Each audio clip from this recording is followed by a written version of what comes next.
no tiene mayores efectos secundarios, no tiene mayores contraindicaciones. Incluso en embarazo y lactancia se puede dar con supervisión. No tiene mayores contraindicaciones en pacientes que estén polimedicados. Se puede dar incluso en pacientes que estén utilizando warfarina, aunque obviamente con precaución. Este medicamento tiene el metaanálisis más grande que existe sobre seguridad cardiovascular. Luego, pacientes con infarto, pacientes con falla cardíaca, pacientes con alguna alteración de orden coronario, lo pueden utilizar sin ningún tipo de inconveniente y de hecho está recomendado porque el 12% de los pacientes que hacen infarto pueden hacer un cuadro depresivo que hace que se reinfarten y el medicamento es el medicamento de elección. Adicionalmente está aprobado por la FDA a partir de los 14 años de edad, luego tiene un espectro de utilización muy amplio, desde gente muy joven hasta gente muy mayor. ¿Listo? Como les dije, es un medicamento POS, está en el plan obligatorio de salud, no es un medicamento de control, usted lo puede formular sin ninguna dificultad. Vuelvo y les digo, las contraindicaciones son mínimas, son esos casos rarísimos de contraindicación al medicamento o de efecto adverso al medicamento o de mala experiencia al medicamento, pero realmente documentadas situaciones que obliguen al no uso del medicamento no son muchas, así como los efectos secundarios relevantes tampoco son muchos y esos efectos de 1 en cada 50.000, pues ese es el pobre más de malas de los de malas que le da ese efecto, pero el común denominador es que no se presenten efectos diferentes a cefalea que tiende a mejorar al cabo de un par de semanas, tanto así que muchas de esas cefaleas muchos de los neurólogos para el manejo de la cefalea migrañosa lo utilizan como profiláctico. Puede haber un poquito de temblor en los primeros días, puede haber un poquito de ansiedad, de insomnio, de hiporexia, pero tiende a mejorar al paso de los días. Algunos pacientes de pronto refieren un poco de síntomas gastrointestinales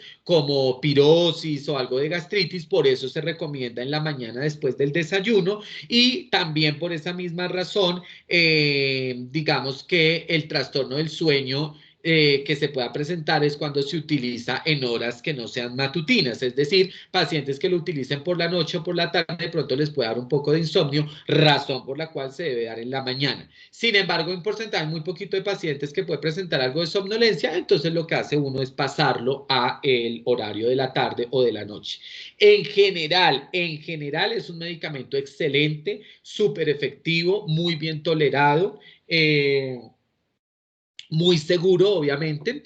No falta el paciente que de pronto le caiga mal o que le tuvo todos los efectos habidos y por haber, pues sencillamente será la excepción, más no será la norma o la regla. ¿Listo? Y básicamente ustedes lo formulan en un formulario normal con todos los datos de identificación que corresponde. No es de control, entonces no necesita todos los otros datos complementarios y lo que hacemos es escribir en el recetario el número 1, el nombre del medicamento que es sertralina, lo subrayamos, tabletas por 25, 50 o 100 miligramos, dependiendo de lo que vayan a formular, el número en letras y en número 30 que correspondería para la fórmula de un mes y cómo se lo va a tomar, que sería tomar una tableta en la mañana después del desayuno. ¿Listo? Esas serían como las cosas básicas e importantes que ustedes tienen que saber de la sertralina, más todos esos otros datos anecdóticos complementarios que ustedes pusieron, que pues también son muy importantes, pero que en este caso, digamos que para efectos prácticos lo que queremos que sepan es eso desde el enfoque del médico general y desde lo que nos interesa que ustedes como médicos generales tengan presentes. ¿Listo? ¿Queda clara la información de la sertralina de bolsillo para que la tengan ahí siempre como muy pendiente? Sí, señor. Sí, profe. Y obviamente, pues toda la otra información adicional que ustedes incluyeron, pues es muy valiosa también, ¿ok? ¿Se está viendo la presentación? Sí, señor. Sí, señor. Ok, entonces empezamos con los trastornos de ansiedad, que sería el tema del día de hoy. ¿Listo? Vamos a tener un enfoque muy para el médico general, ¿listo? Entonces, todo lo que les voy a decir, piénsenlo muy en función de médico general, no de ser especialista en psiquiatría, sino de lo que ustedes como médicos generales deben saber y pueden hacer con un paciente que presente alguno de estos trastornos. Entonces, por eso la información va a estar muy focalizada hacia las acciones, muy desde la atención primaria y desde el médico general, con un énfasis importante, y es que también quiero que lo reflexionen en cuanto a la aplicación personal, ¿sí? Porque hay muchas cosas que de pronto nosotros como médicos podemos estar aquí de pronto identificándonos en términos de ansiedad, de fobias, de irritabilidad, etcétera, y que las estrategias de manejo también nos pueden servir para mejorar nuestra calidad de vida. ¿Listo? Entonces empezamos con trastornos de ansiedad. Lo primero es decir que los trastornos de ansiedad en general son muy frecuentes, ¿listo? La presentación de este tipo de enfermedades o este tipo de afecciones o de situaciones es muy frecuente. Se dice que más o menos un 20% de la población general en algún momento padece algún tipo de trastorno de ansiedad a lo largo de la vida, y se dice que el 25% de los pacientes en atención primaria presentan características clínicas de ansiedad. Esos pacientes que son los que ustedes van a ver en algún momento cuando sean médicos rurales, médicos generales, cuando trabajen en promoción y prevención, etcétera. Fíjense que un porcentaje muy importante va a estar, digamos que refiriendo características clínicas de ansiedad. La fobia simple es la que se ha descrito como la más prevalente y se describe más o menos que un 8% de la población la puede padecer o la ha padecido o la padecerá en algún momento de la vida. Asimismo, se dice que suele iniciarse entre los 20 y los 40 años, por lo tanto, la población joven, como ustedes, es la población que de pronto tiene mayor riesgo, que es más proclive a que se presenten este tipo de trastornos, siendo también una población en una edad productiva y reproductiva, lo cual pues también es muy importante porque puede generar afección, disfuncionalidad y discapacidad. Se dice también que afecta casi el doble a las mujeres versus los hombres, y es muy importante la identificación de un antecedente familiar, porque sí se ha descrito que hay historia familiar cuando hablamos de trastornos de ansiedad generalizados. Es decir, si yo tengo un trastorno de ansiedad, es probable que un hijo mío lo vaya a tener, o si yo tengo, es probable que mi papá, mi mamá o mis abuelos de pronto lo hubieran tenido. Estos últimos tres aspectos se han considerado de pronto factores de riesgo para el desarrollo de este tipo de patologías que corresponden a los trastornos de ansiedad. Con un dato adicional, chicos, muy importante, y es que las personas que experimentan ansiedad entonces tienen una incidencia mayor de enfermedades psicosomáticas y un incremento en comorbilidades con enfermedades médicas. La persona que tiene ansiedad experimenta más intensamente sus enfermedades físicas, ¿sí? Eh, y a veces el pronóstico incluso puede empeorar por el efecto mismo de la ansiedad, y también las personas que tienen ansiedad pues son policonsultantes por diferentes motivos de consulta de orden somático: cefaleas, gastritis, colon irritable, migrañas, urticarias, dermatitis, entre otras enfermedades físicas que se han visto que tienen un importante componente de ansiedad. Antes de pasar a la definición como tal y la caracterización de la enfermedad, es importante que nosotros recordemos que la ansiedad y el miedo, perdón, son respuestas fisiológicas y que incluso en ocasiones son importantes para vivir y para sobrevivir. Y a veces tener ansiedad, tener miedo, tener estrés es lo que lo impulsa a uno a activar sistema simpático y parasimpático y obtener respuestas de fuga, huida, motivación, etcétera. Sin embargo, es importante diferenciar ese miedo y esa ansiedad que podemos llamar normal, reactiva o adaptativa, de la que ya es una condición psicopatológica, donde ya nos integra elementos de bloqueo, elementos de frustración, elementos de disfuncionalidad, elementos de masividad sintomática, y que pues afecta la calidad de vida de las personas y su funcionamiento como tal. ¿Listo? Entonces, si nosotros fuéramos a construir como una definición, diríamos que este grupo de enfermedades o que estos trastornos se caracterizan por la presencia de miedo, que es una respuesta emocional ante una amenaza, junto con ansiedad, que es una respuesta anticipatoria a una amenaza futura, en una presentación excesiva, es decir, el miedo y la ansiedad van a presentarse excesivamente, junto a alteraciones de tipo conductual asociadas como por ejemplo las evitaciones y también alteraciones dadas por síntomas somáticos, como lo vamos a ver más adelante, pero con una característica adicional y es que afectan de manera importante la funcionalidad del individuo. Yo tengo que tener miedo, tengo que tener ansiedad, alteraciones conductuales y somáticas y afección de mi funcionalidad como tal para en conjunto poder estar construyendo la posibilidad de estarme moviendo dentro de un trastorno de ansiedad como tal. ¿Listo? En términos de la etiopatogenia, entonces, pues nosotros hemos identificado factores biológicos, psicológicos y sociales que puedan explicar este tema de la enfermedad o de los trastornos de ansiedad. Sin embargo, hay algunos que han sido plenamente estudiados, como los que les planteo aquí en esta diapositiva.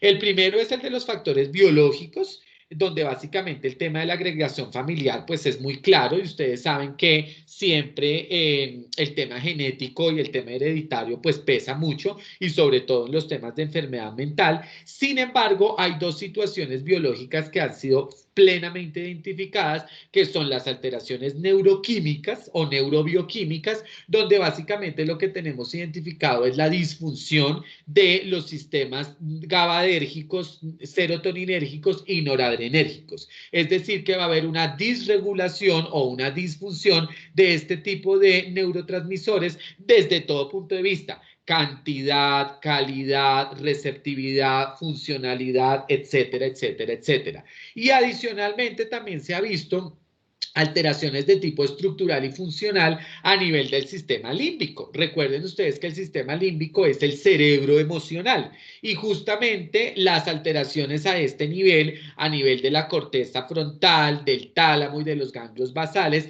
acorde también a las alteraciones neurobioquímicas que dijimos anteriormente, van a ser, digamos, como los responsables o las representaciones estructurales y funcionales de los síntomas que presenta una persona que tenga un trastorno de ansiedad. Adicionalmente, se han descrito muy bien los factores cognitivos y esos factores cognitivos están asociados a que las personas con ansiedad tienen personalidades ansiosas. Entonces son personas que tienen una poca capacidad para afrontar las dificultades y que se fijan mucho en los detalles menores, en los detalles pequeños. Como diría uno popularmente, es gente que se ahoga en un vaso con agua o que de un problema así de chiquito arma un problemón así grandote, que enredan la pita, que son conflictivas, que se complican la vida de alguna manera y básicamente pues responde también a esas características de personalidad con esos dos, digamos, como detalles que acabamos de decir, que obviamente van a afectar su funcionalidad como tal. Y por supuesto la parte epigenética, la parte psicosocial, la parte ambiental siempre va a influir de manera importante. Entonces factores como la educación, el ambiente familiar, las situaciones estresantes, situaciones como violaciones, maltratos, abusos, deprivación, el haber sido sometido a un estrés muy fuerte en la infancia, etcétera, pues van a ser situaciones que pueden de alguna manera favorecer que las personas desarrollen este tipo de condiciones. ¿Listo? Bien. Un tema muy importante y quiero que me presten atención aquí porque en los otros grupos como que se han distraído y luego hacen unas preguntas que no vienen al lugar porque estoy siendo muy claro con la información, es la clasificación. Y aquí retomamos nuestros manuales de clasificación. ¿Se acuerdan del DSM-5 y del CIE de los que hablamos hace un tiempito?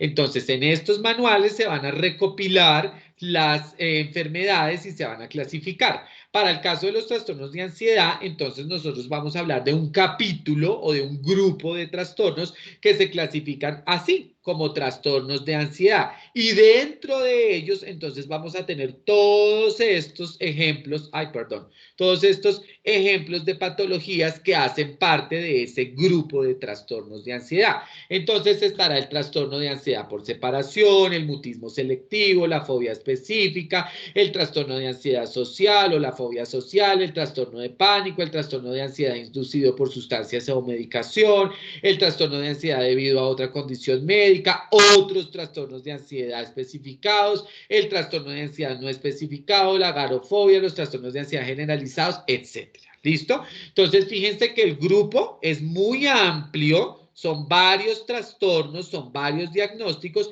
pero todos pertenecen a la misma categoría o al mismo grupo sindromático. Cada uno con su respectiva codificación desde el DSM y cada uno con su respectiva clasificación desde el CIE-10. Como son tantos muchachos, pues nosotros no podemos verlos todos porque si no, no acabaríamos nunca. Vamos a ver unos cuantos como generalidades, como panorámica, como tip, y después nos vamos a concentrar en el trastorno de ansiedad generalizado, que es como el papá de todos estos y que va a recopilar y que va a recoger pues como toda la clínica, la semiología, las pautas de diagnóstico y tratamiento que aplicarán para los otros también, obviamente cada uno de los otros con su respectiva especificidad de acuerdo a la semiología y a la clínica que le corresponde según los criterios de cada uno de ellos. ¿Listo? Para que eso lo tengan en cuenta. Pero por supuesto todos con la misma trazabilidad de pertenecer a los trastornos de ansiedad, donde la ansiedad pues será obviamente el síntoma cardinal y será el motivo de ajuste y motivo de tratamiento que nosotros tengamos que efectuar. Idealmente, de pronto, uno lo que hace es recopilar el diagnóstico en un diagnóstico general, como el trastorno de ansiedad generalizado o como un trastorno de ansiedad no especificado, por ejemplo, el cual podría incluir alguno de los otros o también en algunas ocasiones uno puede presentar comorbilidad. Por ejemplo, yo puedo presentar un trastorno de pánico y también tener una fobia específica. O yo puedo tener un trastorno de pánico y puedo tener, por ejemplo, una agorafobia, ¿cierto? Entonces, digamos que eso en términos de clasificación y de presentación y para adelantarme de pronto un poco a las inquietudes que se les puedan presentar alrededor de esta situación. Pero insisto, tenemos un capítulo general que es trastorno de ansiedad con varios diagnósticos, con varias patologías, donde el trastorno de ansiedad generalizado es como el papá, ¿cierto? Que va a recopilar todos y cada uno de los elementos que hacen parte de los otros también. ¿Listo? Muy bien. En términos generales y en el marco de esa trazabilidad conceptual que es uniforme para todos los casos, entonces nosotros vamos a tener que la presentación clínica de estos trastornos va a tener dos grupos de síntomas muy importantes, los síntomas físicos y los síntomas psíquicos.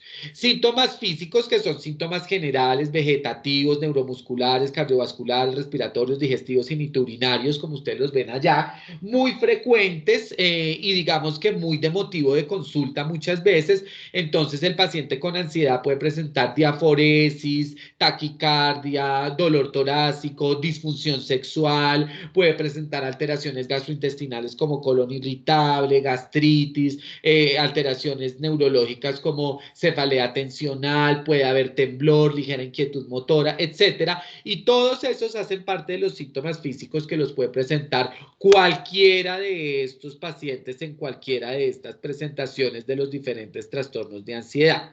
Y también tenemos una escala de síntomas psíquicos muy específicos de todo ese espectro de los trastornos de ansiedad, pero también a su vez muy patognomónico o muy característico de alguno de estos específicamente. En términos generales, hablamos de que las personas que tienen trastornos de ansiedad, desde el punto de vista de los síntomas psíquicos, van a presentar preocupación, aprensión, sensación de agobio, pueden presentar también una sensación de miedo a perder el control, a volverse loco o sensación de muerte inminente. Y los pacientes, de hecho, le dicen a uno así: uy, doctor, es que yo sentía que me iba a morir, yo me estaba muriendo, yo quería salir corriendo, yo quería que nadie me atajara, etcétera. Pueden tener dificultades para la concentración, algunas quejas de memoria, se pueden sentir irritables, inquietos, con desasosiego, tienen conductas evitativas. En ocasiones pueden presentar inhibición o bloqueo psicomotor y también muchas veces pueden cursar con obsesiones o compulsiones. ¿Listo? Como les decía anteriormente, dependiendo del tipo de trastorno que tengan, va a ser más o menos florida alguna de estas sintomatologías. Por ejemplo, el paciente que tenga un diagnóstico de un trastorno de pánico, por ejemplo, puede ser el que más presente este tipo de característica. Miedo a perder el control o a volverse loco o a una sensación de muerte inminente, ¿sí? El paciente que, por ejemplo, tenga una fobia, será un paciente que de pronto va a tener más tendencia a tener estas conductas de evitación. El paciente que tenga un trastorno de ansiedad generalizado probablemente va a tener más sensación de preocupación, aprensión, agobio, ¿sí?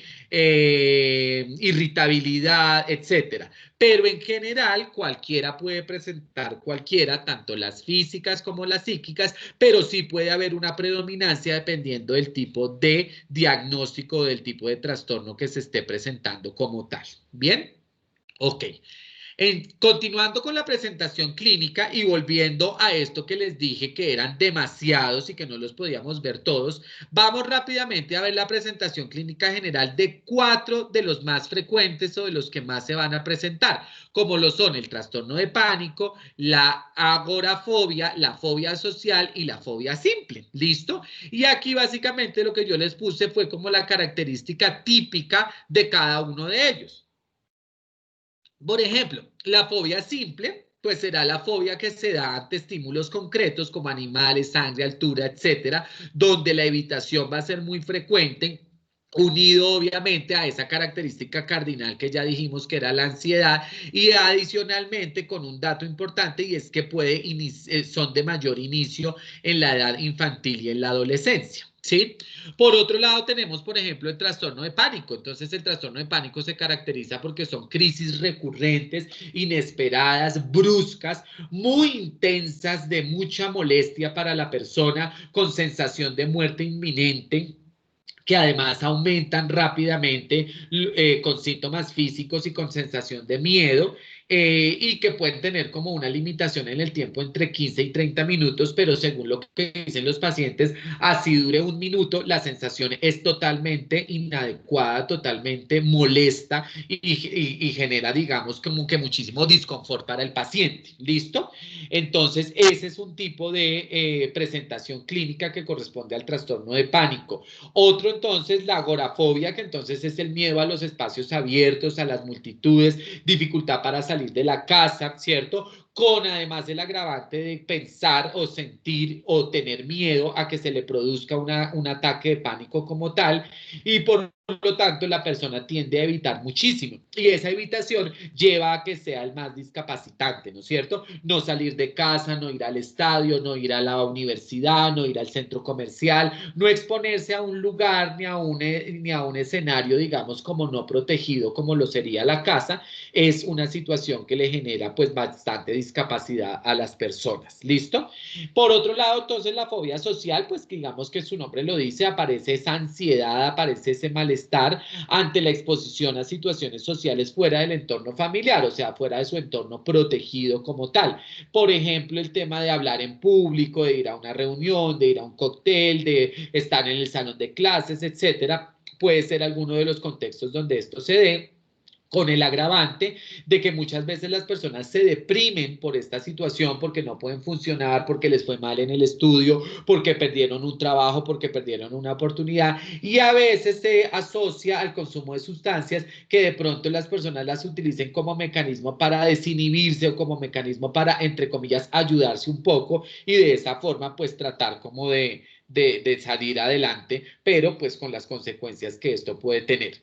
Vuelvo y les digo, no son los únicos, hay muchos más, pero estos 4 de pronto son como los más representativos, los más frecuentes, los que más vemos y los que podemos caracterizar como más claramente. Y aun cuando tienen unas características específicas, sí, para todos es cardinal y para todos es claro que la ansiedad va a estar siempre ahí presente, que la ansiedad va a estar siempre siendo como ese síntoma transversal que nos va a producir la molestia emocional, funcional, ejecutiva, etcétera. ¿Listo?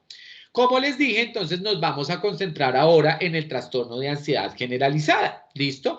El trastorno de ansiedad generalizada, que como les dije, es como el papá de todos y es de alguna manera el que nos da como la batuta para poder entender y comprender y tratar los otros diagnósticos que se pueden presentar en este grupo de patologías. Muy importante, chicos, pues tener en cuenta que este es un trastorno que está dado por un desencadenante principal, que es el estrés crónico ambiental, aunque claramente no se encuentra la relación circunstancial específica del mismo. Pero por el hecho de ser una exposición crónica, pues va a configurar una situación de cronicidad que por lo tanto va a generar una condición de disfuncionalidad y que por lo tanto va a generar una condición de complejidad clínica como tal que amerita de una intervención específica. Se dice que el trastorno de ansiedad generalizado es el resultado de un trastorno de ansiedad maltratado, es decir, una persona que hizo un pánico o una agorafobia o una fobia simple, específica, etcétera, o un trastorno de ansiedad no especificado, como lo vemos acá, y no se le dio el adecuado tratamiento y esto ya empezó a generar una cronificación y una disfunción que ya lo lleva a consolidar este trastorno mayor que es el de ansiedad generalizada. ¿Qué debemos tener nosotros para poder, digamos, que justificar este diagnóstico de trastorno de ansiedad generalizado? Pues los famosos criterios clínicos o criterios diagnósticos para tal fin.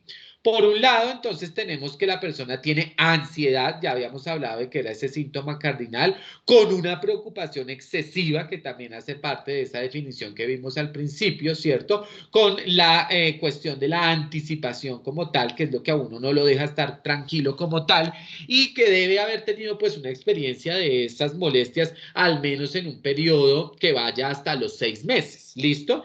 Es decir, yo lo puedo vivir un día, 50 días, 300 días o la cantidad de días que corresponda, pero que deba por lo menos transcurrir por un periodo de 6 meses para que pues se pueda consolidar como tal. Unido también a una difícil, digamos, capacidad de controlar la situación, es decir, que sienta que las cosas se salen de control, se le salen de las manos y que efectivamente no las pueda controlar.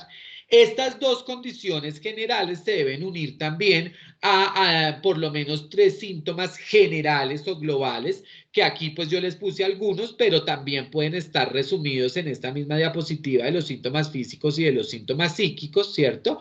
Como lo es, por ejemplo, la inquietud, la fatigabilidad, la dificultad para concentrarse, la irritabilidad, la tensión muscular, los síntomas físicos, las alteraciones del patrón del sueño, etcétera.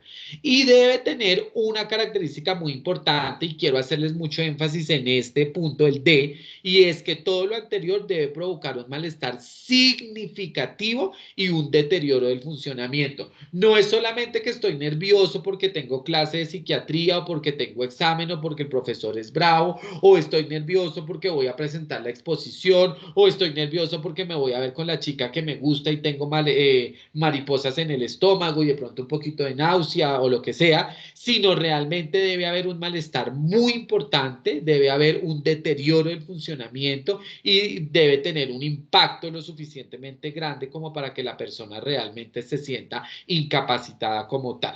Súper importante, chicos, pues que esto no se puede atribuir al efecto de una sustancia psicoactiva o de una enfermedad médica, ¿cierto? Y que tampoco se puede explicar mejor por otro trastorno mental. Entonces aquí ya tendríamos elementos de exclusión donde si se presenta la ansiedad, pero es por efecto de una sustancia, pues va a ser por esta cualificación, como lo vamos a ver más adelante, o si es por una enfermedad, pues ya sabremos que será por condición de enfermedad o ya bien sea porque corresponde a otra enfermedad mental como tal. ¿Listo? Entonces tengan muy presentes estos criterios A, B, C y el D, que es el que nos habla del malestar y de la disfuncionalidad como tal. ¿Listo? Ahora, ¿cómo hacemos nosotros el diagnóstico? Y a ustedes que les gusta tanto las escalas y las tablas y los test y todo lo demás, de una vez me les adelanto y de una vez les aclaro. El diagnóstico en psiquiatría para este y para todos los otros trastornos es un diagnóstico clínico, como lo vimos ya en las clases anteriores y como lo vamos a seguir viendo. Es un diagnóstico clínico donde yo tengo que evaluar al paciente, donde yo tengo que examinar al paciente, donde yo tengo que conversar con el paciente, tengo que explorar la historia clínica del paciente, sus antecedentes, sus novedades, sus situaciones y demás, y que eso me permita a mí aproximar aproximarme realmente a saber si tiene o no tiene X o Y diagnóstico. ¿Listo?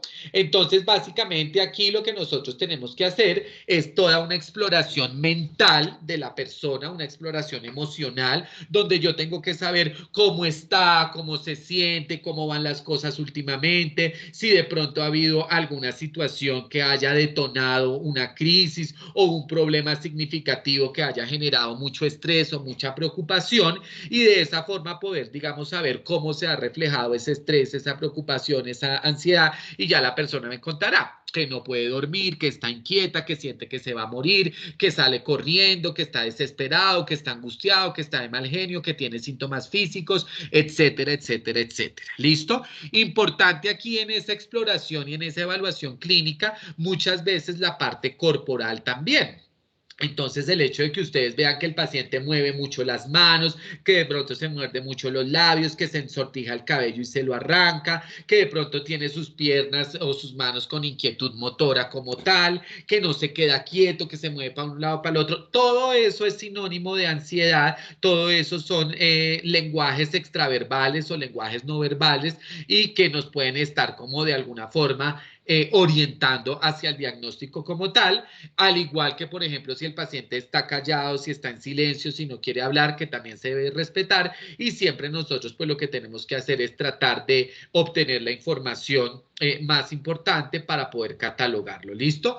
No obstante, aunque es muy clara la sintomatología desde el punto de vista emocional como tal, debemos hacer una exploración física, hay que descartar, por ejemplo, alteraciones tiroideas, hay que, por ejemplo, cifras de tensión arterial inexplicables que de pronto puedan estar más bien asociadas a un feocromocitoma, diaforesis profusas que de pronto tengan otras causas orgánicas, etcétera. Y si es necesario, pues hacer exámenes complementarios, como por ejemplo el perfil tiroideo, el perfil suprarrenal, etcétera, en caso de que se requiera, pero insisto pertinazmente en que el diagnóstico es clínico, ¿listo? Y es a través de la exploración clínica, psiquiátrica, semiológica, del examen mental, de la entrevista, etcétera, lo que nos va a permitir a nosotros aproximarnos hacia ese diagnóstico del paciente como tal. ¿Listo?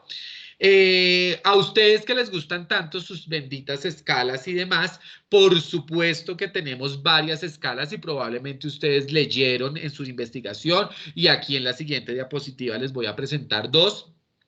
Son escalas que se utilizan, son escalas que nos ayudan al diagnóstico, son escalas que complementan el diagnóstico, pero ojo, no sustituyen la evaluación clínica como tal, ¿listo? La clínica está por encima de estas escalas, las cuales son muy útiles, son aceptadas, se utilizan mucho en temas de investigación, en temas de epidemiología, en temas de estadística, en la práctica clínica, pues digamos que en los Estados Unidos, como les dije la vez pasada, las utilizan muchísimo, nosotros no tanto, salvo que se esté haciendo investigación como tal.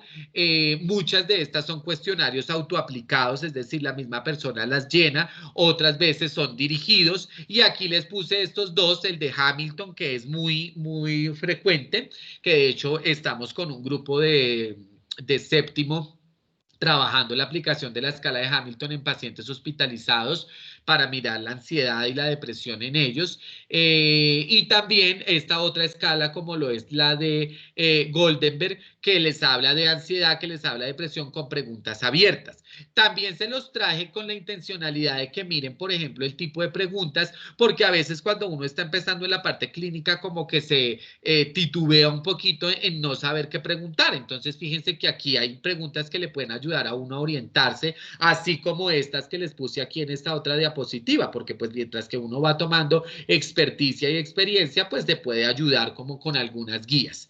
Insisto nuevamente en que la clínica es la que nos hace el diagnóstico y que estas herramientas simplemente son de apoyo adicional y con fines investigativos y estadísticos que sí son utilizadas y que sí son muy útiles también y que están muy bien validadas y todo lo que ustedes quieran, pero obviamente nunca reemplazarán el ejercicio clínico como tal, para que por favor lo tengan presente, lo tengan en cuenta y nuevamente pues digamos que le demos el uso que corresponde.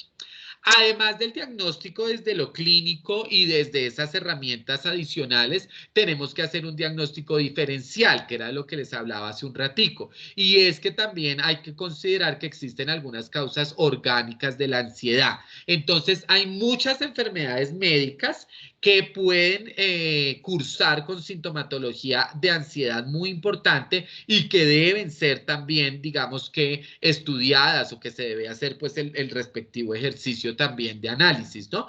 Entonces, patologías tumorales, mire, ahí por ejemplo está el feocromocitoma del que les estaba hablando anteriormente, patologías endocrinas, entonces el hipertiroidismo, por ejemplo, el hiperparatiroidismo, los trastornos suprarrenales que tienen que ver, por ejemplo, con el feocromocitoma, etcétera, serán algunas de las entidades que puedan presentarnos este tipo de alteraciones. Miren los déficits vitamínicos como el beriberi y todas esas alteraciones que muchas veces son por reducción o carencias vitamínicas, por ejemplo, del complejo B12, de la niacina, de la tiamina, etcétera. Entonces, para que también lo tengan en cuenta.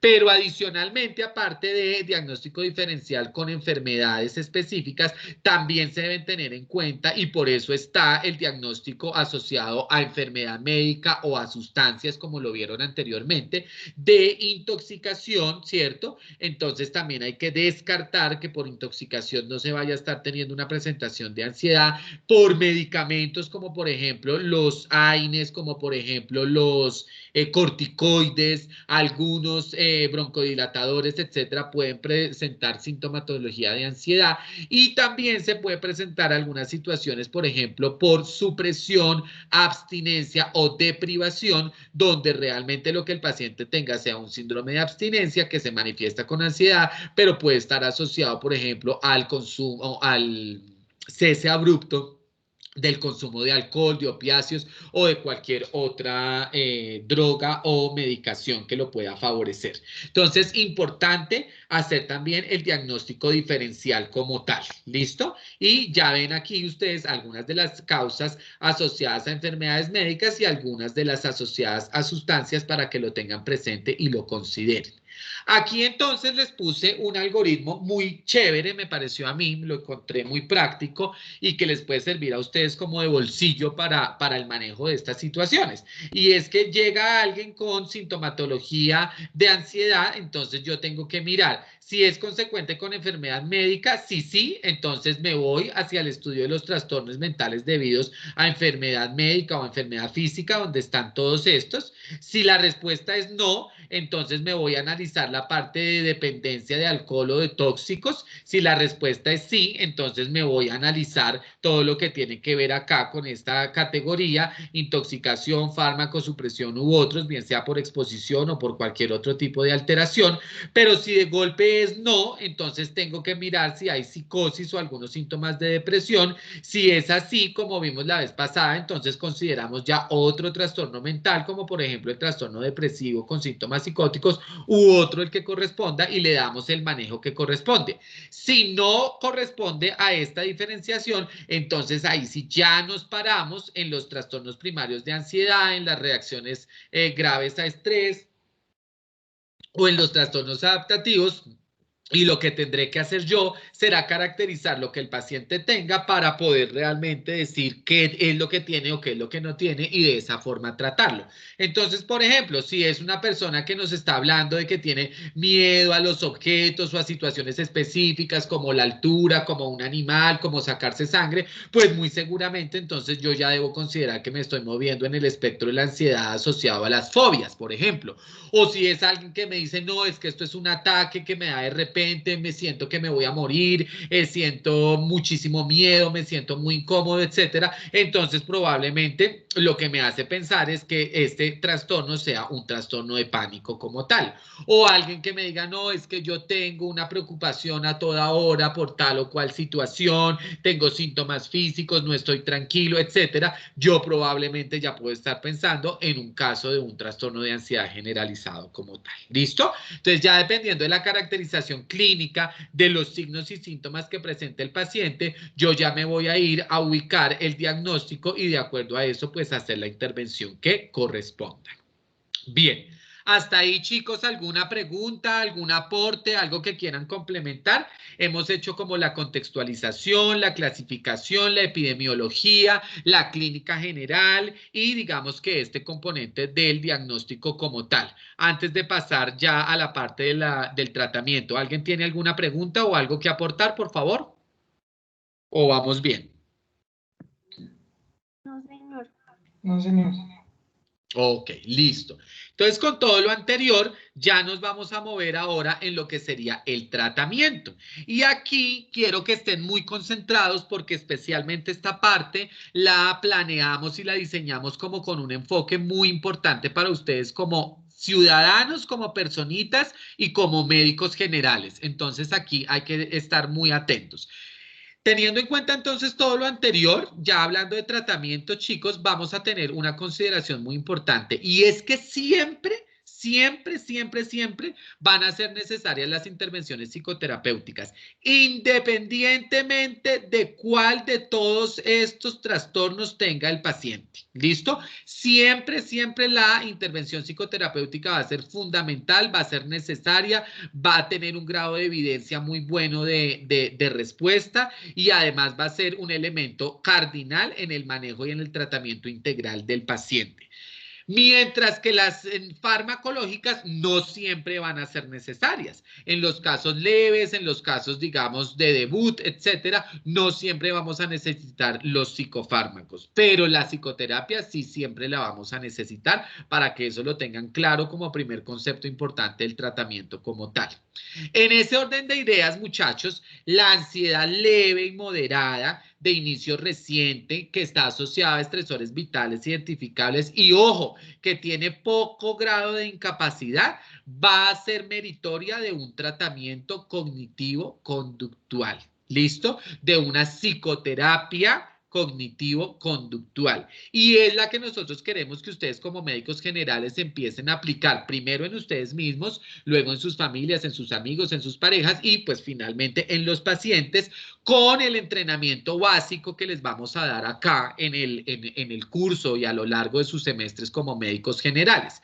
Por consiguiente, cuando ya hablamos de una ansiedad moderada, severa, que ya tiene una presentación mucho más prolongada, que los estresores vitales son significativos y que tiene un alto grado de incapacidad, además de la terapia cognitivo-conductual, pues muy seguramente vamos a tener que incluir también la terapia farmacológica como tal en estos casos. ¿Listo? Entonces, para que eso lo tengan ustedes muy presente y muy ahí de primera mano. Como les estaba diciendo, hicimos que esta presentación fuera como muy fácil, como muy dirigible, como muy a la mano de ustedes. Entonces, por eso van a encontrar aquí en la parte del tratamiento como un enfoque muy educativo. Entonces, nosotros aquí nos vamos a centrarnos en las recomendaciones que se deben dar a los pacientes para que puedan mejorar la ansiedad, para que puedan superar una crisis de ansiedad y se los puse en un lenguaje como muy de paso a paso de lo que uno haría con una persona que está en una crisis o de lo que uno haría con uno mismo si está en una situación de estas. Y todas estas acciones que están descritas aquí, por ejemplo, el hablarle sobre los pensamientos, el decirle una técnica de respiración lenta y relajada, el manejo del tiempo, etcétera, van a ser estrategias de la terapia cognitivo-conductual que ustedes pueden hacer sin necesidad de tener una doble titulación en psicología, sin necesidad de ser psiquiatras o sin necesidad de hacer un estudio especial, sino con la formación médica a partir de conocimientos básicos de estrategias como estas que están acá. Entonces, yo no me voy a poner a ir una por una, pero básicamente para que ustedes cuando tengan tiempo de revisarlo, recapitularlo, lo vuelvan a hacer y lo empiecen a apropiar y aplicar. Fíjense que aquí habla, por ejemplo, de controlar el pensamiento del paciente o de la persona que está sufriendo la crisis, de que vea que lo que le está pasando no es tan grave como realmente cree que es, ni que le va a pasar nada peor de lo que está sucediéndole. ¿Listo? Hay que tratar de conservar la calma, de minimizar los pensamientos aterrorizantes o los pensamientos catastróficos, tratar de parar o de bloquear esos pensamientos, sugerir actividades como por ejemplo la respiración pausada, y se le puede hacer el símil como si estuviera inflando un globo y desinflándolo, el que se tome un tiempo para descansar, para relajarse, para meditar, para respirar y para dejar que pase ese miedo o esa sensación terrible que está experimentando en el momento, ¿cierto? La parte de motivación, la parte de distracción, la parte de expresión, de realización de alguna actividad adicional, van a ser estrategias que le van a servir a la persona para superar y manejar esa crisis de ansiedad en términos de las recomendaciones generales, y que aplicaría para cualquiera de los contextos que ustedes quieran donde estamos viendo esa expresión de ansiedad. Es decir, en un caso de una fobia, de una ansiedad social, de una crisis de pánico, de un trastorno de ansiedad no especificado, de un trastorno de ansiedad generalizado, de la agorafobia, etcétera, etcétera, etcétera. Entonces se los pusimos muy así como en diálogo, como charladito, para que ustedes lo fueran teniendo muy presente y que finalmente ustedes puedan, tanto para ustedes como para los demás y los pacientes, hacer saber que cuanto más se aprenda a manejar el miedo, pues menos miedo se tendrá y más libre la persona se va a poder sentir, y por consiguiente mejor va a poder actuar y va a ser más funcional, y sobre todo pues va a poder como enfrentar estas situaciones en tal caso de que se le presente. Como médicos nosotros, ¿qué es lo que tenemos que hacer? En el nivel de atención primaria, en el nivel de atención como médico general, en la urgencia o en el contexto que ustedes estén. Pues lo más importante es aliviar los síntomas. ¿Cómo los aliviamos? Con las estrategias de intervención. Una de las estrategias de intervención es esta, que responde al modelo cognitivo-conductual, que es un tipo de psicoterapia. ¿Listo? Tenemos que evitar las secuelas y evitar complicaciones. Una persona, por ejemplo, en una crisis de ansiedad puede salir corriendo y no se da cuenta y se pasa a la calle y lo puede coger un carro, por ejemplo, ¿sí? Entonces hay que tener, digamos, como control sobre esas situaciones. Obviamente, cuando se identifican las causas, pues hay que ayudar a la resolución de los problemas psicosociales. Si el problema es que el pelado va perdiendo el semestre y tiene examen, pues entonces tiene que también estudiar más, ir a asesoría, ir al programa de apoyo estudiantil y demás para poder, digamos, como que controlar los estresores que se están, digamos, como que tejiendo, ¿cierto?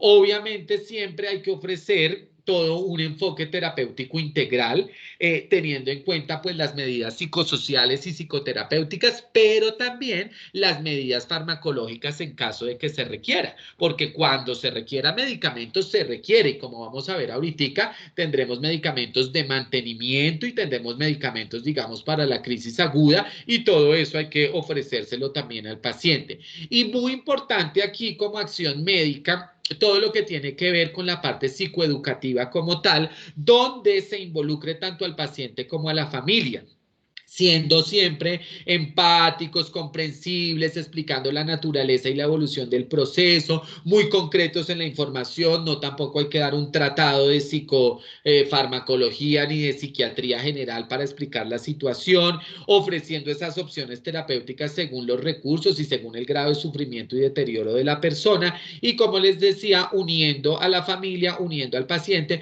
porque muchas veces la gente a veces desconoce estas situaciones y cometen muchos errores. Entonces a veces, ay, eso es pura flojera, ay, eso es por llamar la atención, ay, se está haciendo. Otro tipo de expresiones que lo que pueden hacer es herir la susceptibilidad también de las personas, y pues obviamente no responder de la mejor manera también. Entonces hay que tener cuidado con eso.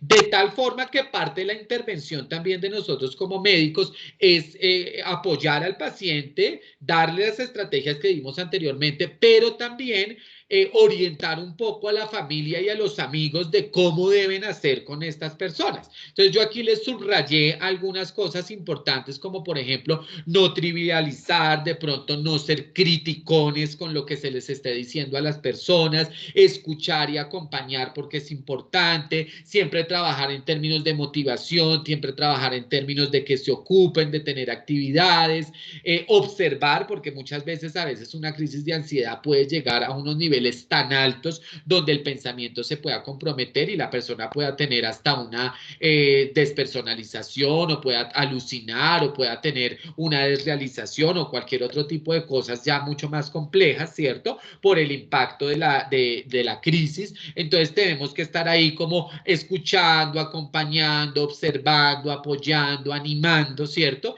Y obviamente ya en un nivel más avanzado, pues ayudarle también a enfrentar como esos miedos que puedan presentarse, pero pues ya puede ser más de una forma como desde la psicoterapia como tal, pero por lo menos uno como médico general sí puede ayudar a orientar a la familia, a los amigos y al mismo paciente en términos de cómo lograr superar este tipo de situaciones como tal. Entonces esto aquí es como unas ideas para que ustedes también tengan muy clara la información que le van a dar al paciente, a la familia, a los amigos para el manejo de la situación y que en conjunto esta diapositiva, estas estrategias y estas estrategias pues son todas digamos que elementos de la terapia cognitivo-conductual, que es un tipo de psicoterapia que siempre vamos a efectuar y que ustedes pueden hacer con la mera orientación como lo estamos planteando aquí en estas 3 diapositivas. ¿Listo? Entonces, para que eso lo tengamos muy claro.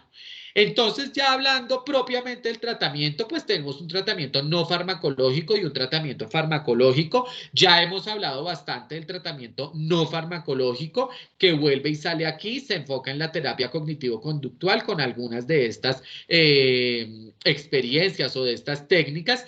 No es la única terapia, existen otras terapias que también pueden ser útiles, pero realmente esta es la que tiene mayor grado de evidencia, es la que ustedes como médicos generales pueden efectuar y es la que de alguna manera vemos que tiene un resultado mucho más favorable en los pacientes, ¿listo?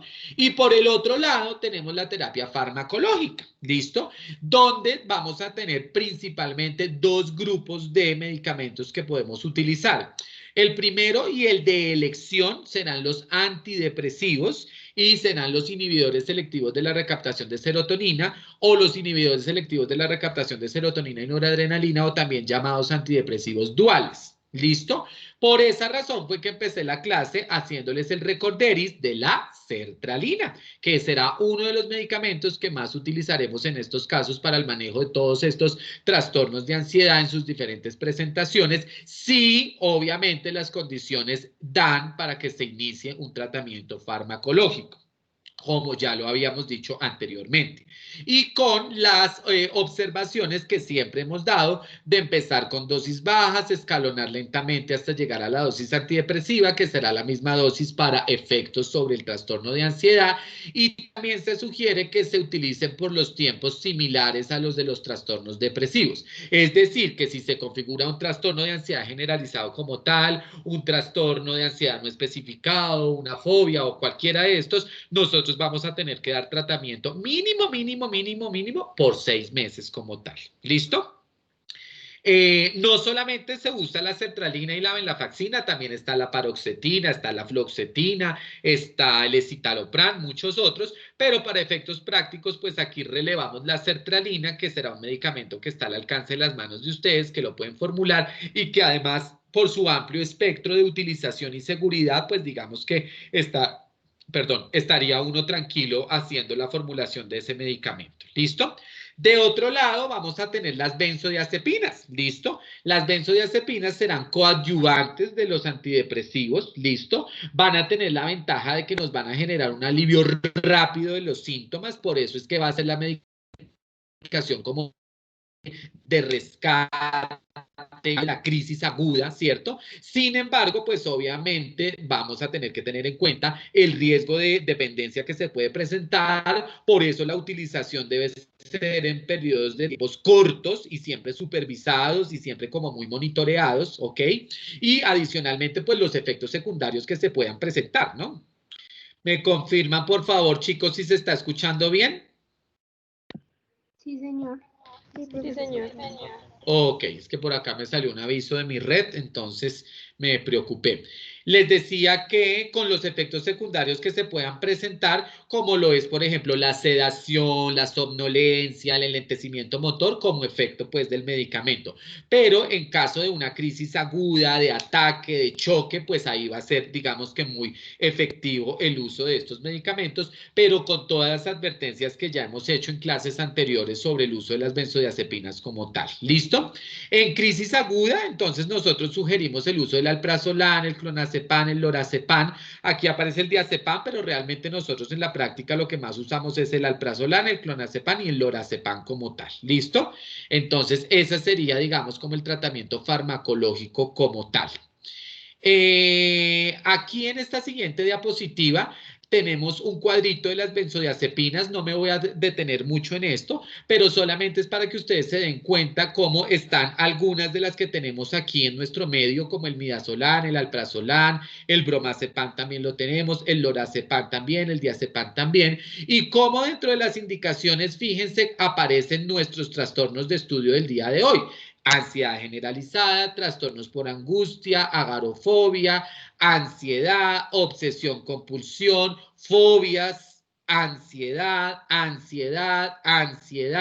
abstinencia, que también habíamos hablado ahorita de esto, ansiedad, abstinencia. Entonces, fíjense cómo realmente sí tienen una utilidad y tienen una presencialidad en el tratamiento, pero con las especificaciones que dimos anteriormente. ¿Listo? Esto no es para que se lo aprendan, ni mucho menos, pero sí es para que consideren, obviamente, cuáles medicamentos podemos utilizar, su duración de efecto de acuerdo a la vida media que estos tienen y en qué casos para los trastornos de los que estamos hablando el día de hoy lo podemos utilizar y con qué dosificaciones también. ¿Listo? Entonces eso simplemente era como un dato adicional complementando este tema del tratamiento como tal.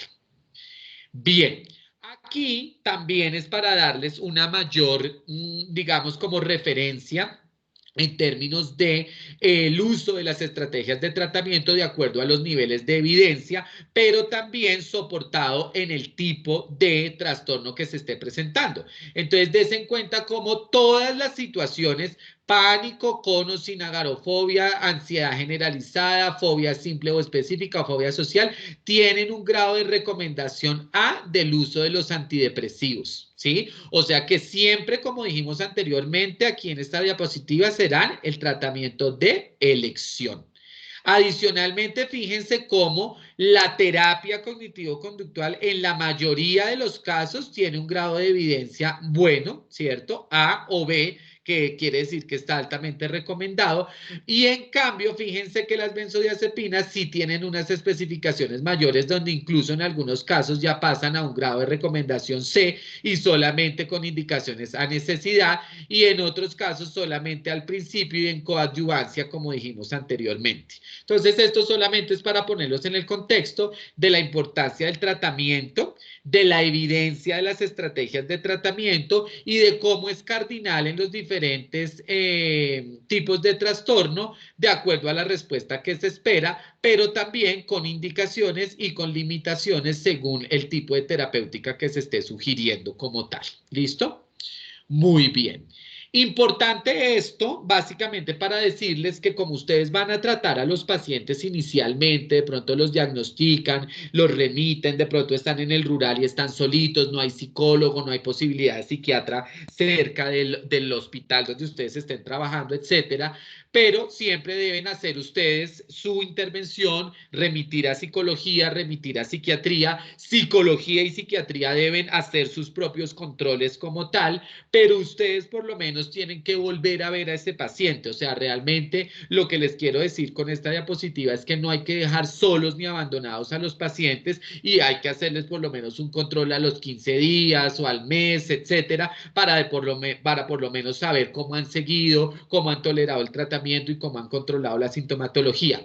Realmente los pacientes que tienen estos cuadros clínicos sienten la necesidad de reconsultar, necesitan un seguimiento, necesitan un apoyo y a veces se sienten muy solitos, entonces por eso es importante darles unos planes de seguimiento como tal. Obvio que en nuestro sistema y en la vida real eso no es tan fácil como que vengan 8 días o en 15 días o en 20 días, pero por lo menos sí intentar unos controles no tan espaciados para poder hacer el seguimiento del paciente y y como les dije también garanticen que tenga su cita de psicología y de psiquiatría y ya tanto el psicólogo como nosotros los psiquiatras tendremos que garantizar que vuelvan a tener las citas con nosotros para por lo menos estar en un control que le garantice psicoterapia, apoyo, acompañamiento, psicoeducación, reforzamiento, reformulación de medicamento y ajuste en caso de que lo haya requerido, etcétera. ¿Listo? Entonces, no dejar solitos a los pacientes y hacerles seguimiento. Y esto, chicos, es súper importante y he notado muchas fallas en los médicos generales porque no identifican los criterios de gravedad ni de derivación, empiezan a hacer cosas que no tienen que hacer o no hacen nada, que eso puede ser peor muchas veces, y básicamente es porque no tienen claro cuándo considerar grave y cuándo derivar a un paciente. Entonces, por ejemplo, cuando hay dudas diagnósticas o cuando hay dificultad en el diagnóstico, estos deben considerarlo un elemento de análisis mayor, entonces habrá que derivarlo. Si hay comorbilidad psiquiátrica, ¿sí? Y el cuadro clínico es complejo, también es importante que lo hagan de pronto como más manifiesto y que busquen una ayuda adicional. La ideación suicida como tal o los síntomas psicóticos siempre, siempre, siempre serán criterios de gravedad y siempre implicarán derivación. ¿Listo?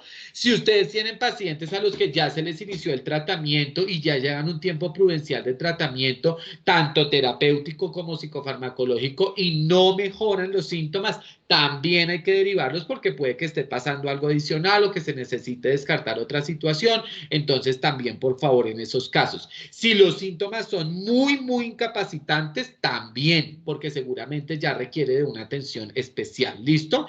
Aquí dice que si se supone que la necesidad de psicoterapia no puede ser atendida desde la atención primaria, pues obviamente pues será una psicoterapia más especializada o un nivel de atención mayor, pero de todos modos esto es, digamos que parcialmente aceptable, porque independientemente del nivel de atención donde ustedes estén, las estrategias que vimos anteriormente pueden ser aplicadas y yo diría que deben y tienen que ser aplicadas y las pueden hacer ustedes y con eso el paciente, si bien no se mejorará completamente, sí mejorará bastante y sí le podrá ayudar bastante, pues, digamos, esta primera intervención. Y obviamente, pues, casos ya donde la parte ética se vea comprometida, pues en esos casos también tendremos que hacer la derivación correspondiente.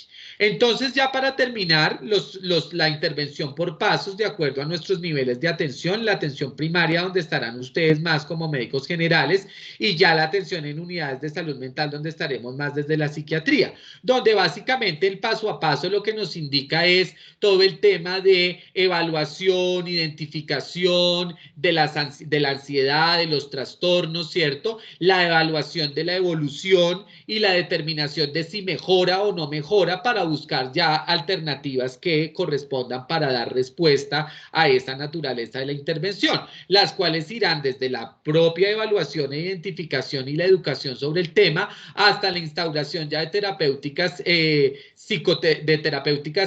mixtas, tanto farmacológicas como psicoterapéuticas, escalonadamente, desde las más simples a las de mayor nivel de complejidad, donde ya en su expresión mayor se tenga que intervenir por parte de psiquiatría en caso de que no haya respuesta como tal. Sin embargo, si desde la medicina general se manejan estos dos eslabones, muy seguramente el paciente va a mejorar bastante y se le va a ayudar bastante y se le va a controlar la sintomatología y muy seguramente no va a tener que llegar acá, porque muchas veces las cosas se resuelven a este nivel y como dato importante, chicos, muchas veces, como se los puse aquí en esta diapositiva, se resuelven con esta intervención, no necesariamente con una intervención más profunda que requiera medicación y que obviamente pues lleve a un mayor nivel de atención, pero igual hay que considerarla y tenerla en cuenta porque puede presentarse y puede suceder. ¿Listo?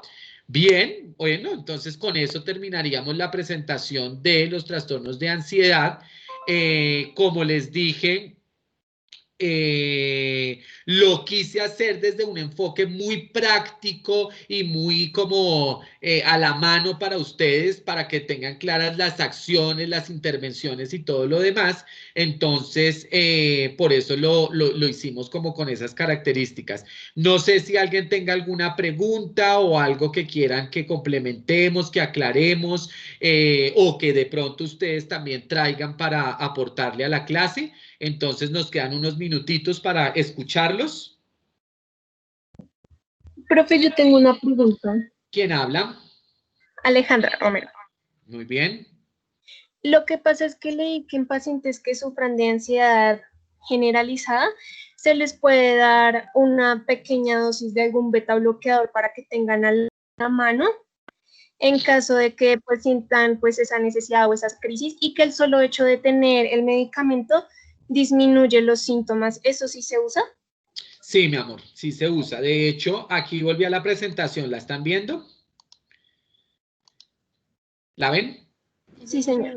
Miren, acá están los betabloqueadores, hacen parte del arsenal terapéutico que se puede utilizar en esas fobias simples o específicas como lo que tú estabas diciendo, ¿sí?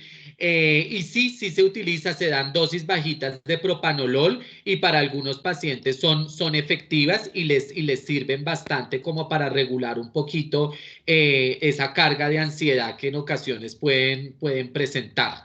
Entonces, contestando a tu pregunta concretamente, sí se utiliza en la práctica, sí se usan los betabloqueadores y sí ayuda bastante. Lo que pasa es que toca ser muy cuidadosos con la dosis porque de pronto hacen una hipotensión y entonces se le quitó el miedo, pero se desmayó, pero por la hipotensión. Entonces creo que queda peor uno desmayado en la conferencia que de pronto titubeándole un poquito la voz. Pero sí es una estrategia y sí se utiliza, y uno de lo que más utilizamos es el propanolol. De hecho, a veces ustedes, por ejemplo, si están muy nerviosos para una exposición o para una tesis o para una presentación, lo utilizan los estudiantes de medicina o los residentes, utilizan dosis bajas de beta bloqueadores y funciona como estrategia. Lo que tú dices un poco del hecho de tener el medicamento que le genera como también una respuesta terapéutica, también es como una especie de placebo, por decirlo de alguna manera, donde a partir del saber que ahí tengo la solución del problema, me siento más seguro y por eso puedo enfrentar la situación. Y si veo la necesidad de tomarlo, lo tomo, ¿sí? Pero todo eso implica también ya todo un trabajo mental, terapéutico, para darle, entre comillas, como un poder al medicamento, un condicionamiento, etcétera. Pero concretamente, contestando tu pregunta, sí se usa, sí hace parte de las estrategias, es efectivo, sirve mucho, y un grupo que lo utiliza mucho justamente son los estudiantes de medicina de pregrado y posgrado. Obviamente, como les digo, en dosis muy bajitas. Gracias, profe. Listo, Alejandra. ¿Alguien más tiene alguna otra pregunta o algo que quiera que aclaremos de lo que dijimos? ¿O todo claro? Todo claro, profe, gracias. Gracias, Laura. Bueno, muy bien. Entonces, si todo está claro, entonces vamos a realizar una tarea, y es que Angie, que es la monitora del grupo 1, creo que ya les envió o les va a enviar 2 meditaciones dirigidas que les voy a mandar, que se las van a mandar por el WhatsApp, para que ustedes tengan la experiencia personal de realizar una actividad de estas características.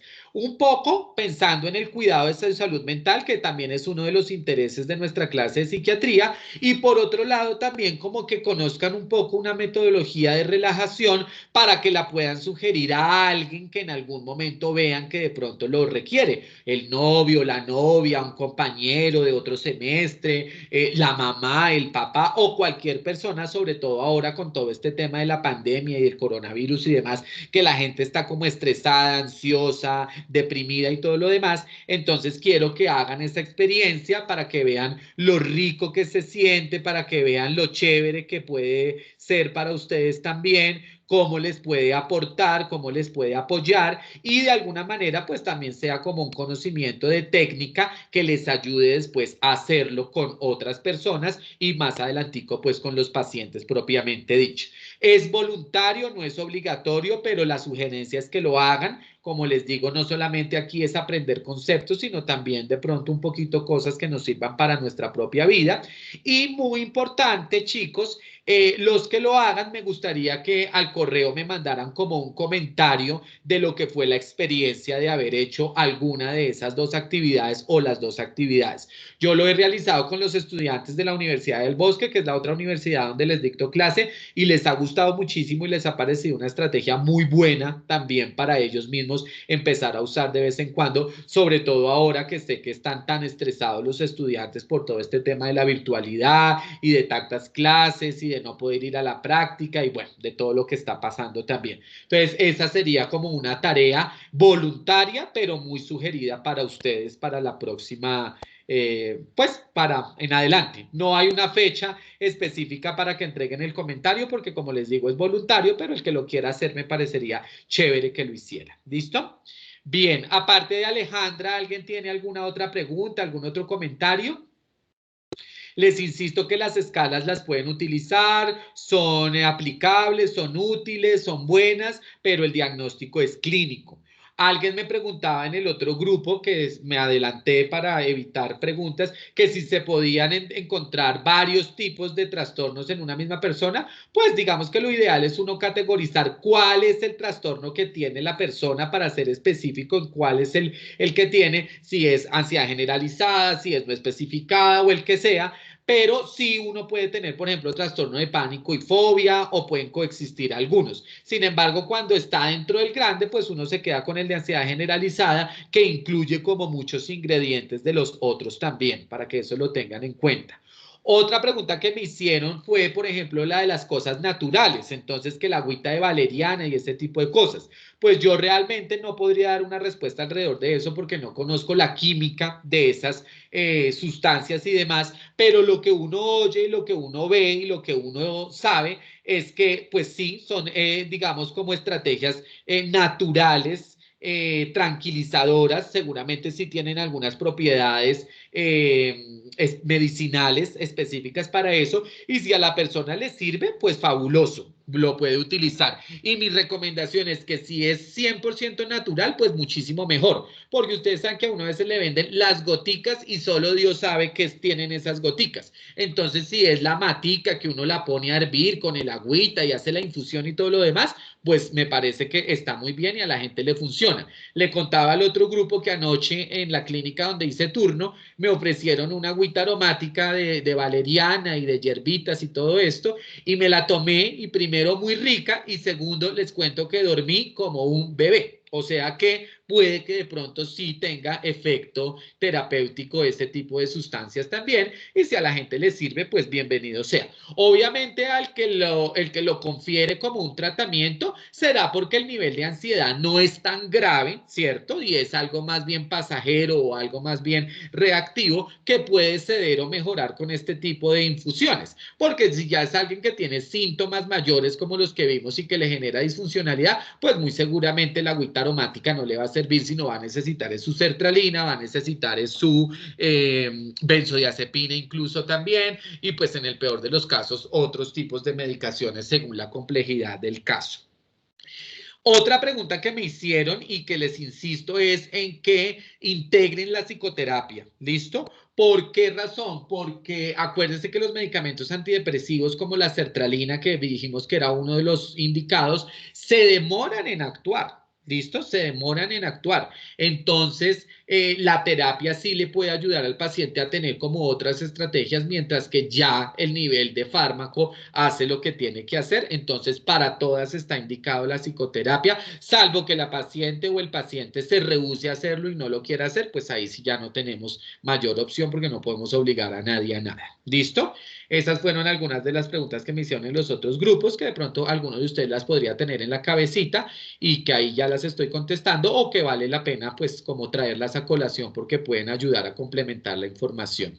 ¿Alguien tiene alguna otra pregunta, por favor? La niña que habló ahorita, María Alejandra, ¿fue María Alejandra o Camila? ¿Quién fue la niña que hizo la pregunta? Hola, hola, ¿están? Fue Alejandra, profe. Bueno, gracias. ¿Alguien más tiene alguna pregunta?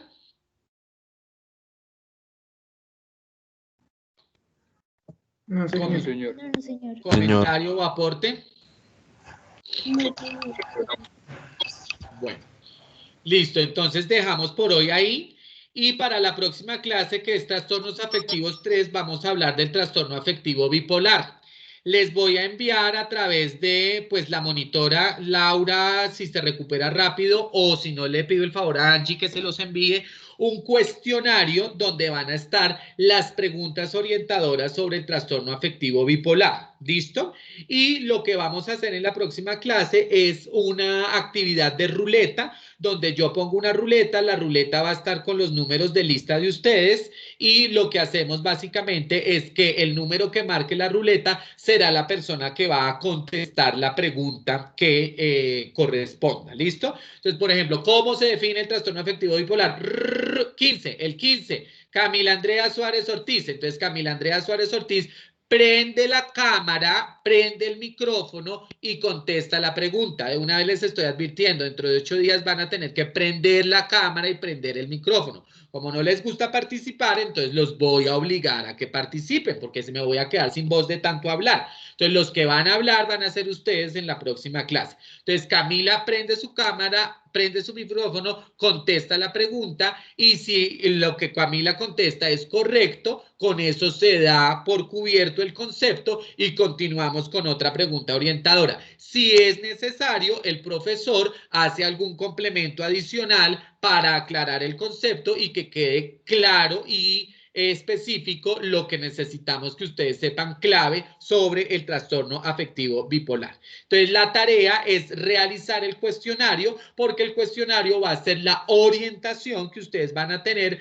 para poder contestar las preguntas que darán respuesta al cubrimiento del tema sobre trastorno afectivo bipolar bajo la misma modalidad que hemos venido manejando en estas clases, como lo vieron el día de hoy ahí en la presentación. Hablamos de la definición, hablamos de algunos datos epidemiológicos, de la etiopatología, hablamos de la clasificación, la presentación clínica, el diagnóstico, y luego ya nos fuimos hacia el tratamiento como tal. ¿Listo? Entonces, esa será la misma dinámica que utilizaremos con bipolaridad para cubrir el tema. ¿Queda claro, chicos?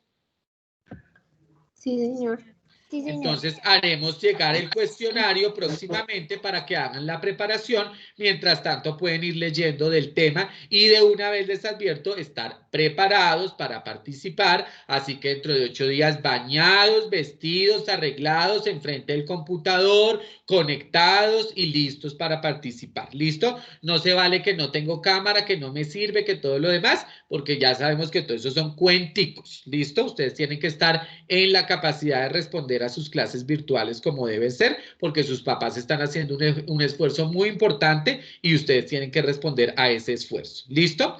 Si no hay más preguntas, comentarios, dudas, inquietudes, les deseo un resto de día muy bueno, un feliz fin de semana. Les envío a través de Angie entonces lo de las meditaciones para que los que quieran hacerlo hagan. Los que lo vayan a hacer, no olviden enviar el comentario de retroalimentación al correo, y también con Angie, o si Laura se mejora pronto, pues les envío el cuestionario para que preparen para dentro de 8 días trastorno afectivo bipolar, aunque desde ya pueden empezar a leer para estar al día con el tema. ¿Listo? Feliz tarde y muchas gracias. Gracias, profe. Gracias, profe. Hasta luego, profe. Hasta luego. Profe. Chao.